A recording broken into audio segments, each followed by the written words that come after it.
वालेकुम जी प्यारे दोस्तों। खैबर दे वेखो पुराने मकान पुराने जमाने के अज भी उस तरह ही उस हाल च बने ने।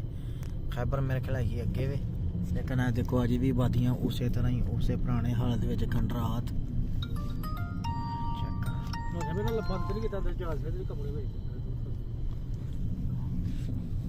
पर है खैबर नहीं होना मेरे ख्याल खैबर अगे वे।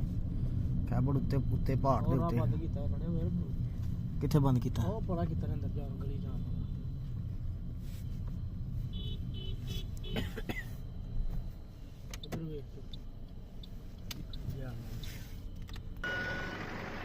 चेक करो जी किला खैबर की एक साइड अंदर जाने तुहानू अंदर का व्यू चेक करवाने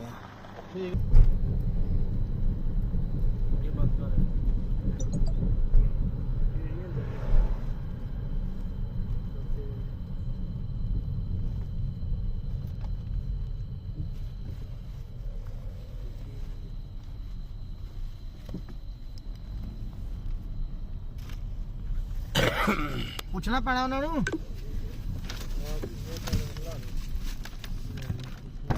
माशाल्लाह जी पहुंच गए हैं, लेकिन आर्मी ने रोक लिया। उन्होंने कहा पूछना पैना पहला, अगर इजाजत देंगे तो फिर अंदर जान देना उन्होंने।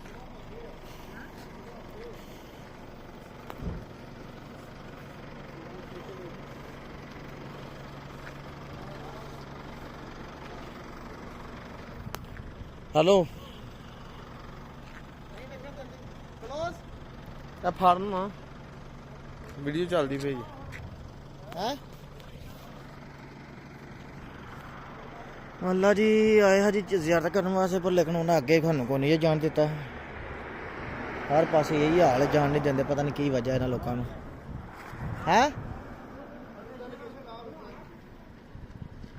की करा।